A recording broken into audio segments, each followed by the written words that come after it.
Основание керек дегенден өзүмүн университетимен сураган болчу, приглашениечи керек болуп атат деп. Сурасам, айтты, биз сага жөнөтүп албайбыз, сенге страна келбейт деп справка алдым. Справка менен жаңы кирип чыктым, 4 күн күтүп очередтим деп. Бирок киргенде 1 бүт үчүн эле карап туруп эле кетип салды. Студенттерге бере албайбыз деп эле. Студенттер бул общее основание кирет деп эле. Силер пятницадан эле общий рейс регулярныймен учасаңар деп, билет жок деп чыгарып салды.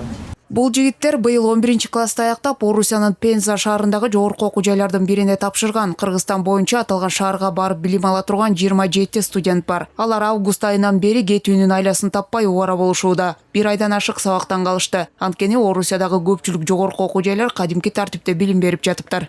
Станционнада обучение болбой эле биз үчүнчү.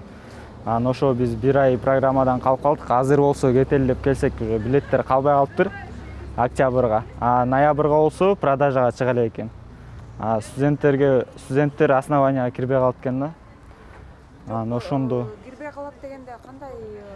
Мисалы основанияга сен ата-энең неме болсо, российский гражданствосы болсо ата-энеңде, же сенин балдарың же өзүңдө болсо, ошолор кирет экен. Анан эгер сен дарыланганы барсаң, ошолор эле ала алат экен да билетти.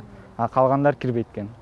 Студенттердин айтымында азыр Орусияга окуусуна кете албай жаткан 900дөй кыргызстандык бар. Бири-бири менен социалдык тармактарда атайын топ аркылуу байланышып турушат. Бул проблема менен алар Орусиянын Кыргызстандагы элчилигине, Кыргызстандын Тышкы иштер министрлигине кайрылып, чартердик каттамдарды уюштуруп берүүнү өтүнүшкөн. Бирок тыңгылыктуу жооп болбоптур. Биздин редакциянын аталган мекемеге кайрылуусунан деле майнап чыккан жок.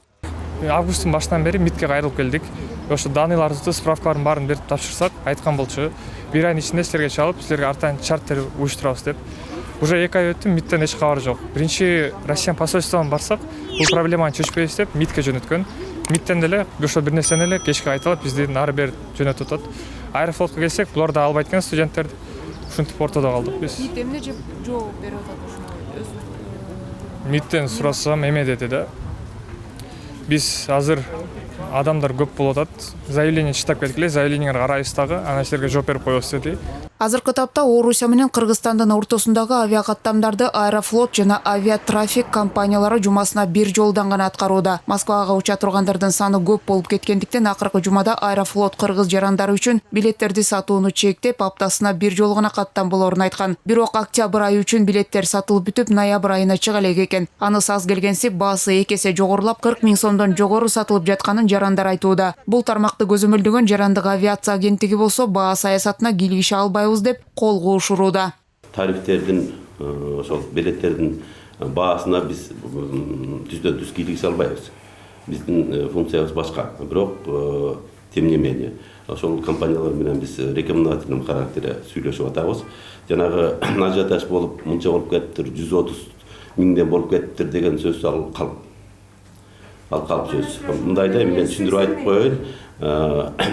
Жанагы Аэрофлоттун бизнес класс деген бөлүгү бар. Ошол жерде 100 000 деген баасы бар.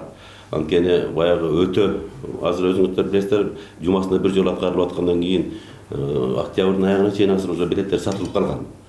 Эми ограничение бар да. Акышевдин айтымында азыр Кыргызстандын жарандары бизнес класстагы билеттерди 25-30 000 сомдун тегерегинде алса болот. Ал эми кассада күндөп-түндөп кезек күткөндөр бизнес класстагы орундуктар 170 000ден 190 000 сомго чейин сатылып жатканын айтууда. Кыргызстандагы авиакомпаниялардын баары жеке болгондуктан бааларды монополияны жөнгө салуу кызматы дагы тескей албайт экен.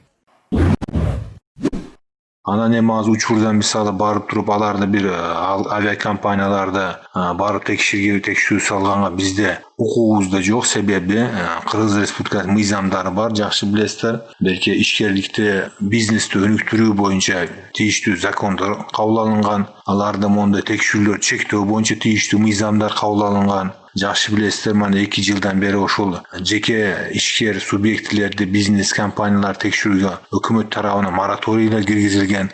Кыргызстанда айрым эл аралык аба каттамдары август айынын башында жандандырылган. Учурда Бишкек-Стамбул багыты боюнча жумасына 16 каттам, Бишкек-Анталия 2, Бишкек-Дубай 3 жолу, Ташкент-Бишкек-Ташкент 2, Алматы-Бишкек-Алматы 2, Бишкек-Москва багыты боюнча жумасына 2 каттам аткарылууда. Каныкей Бозгунова, Талас Аманбеков, 5 канал.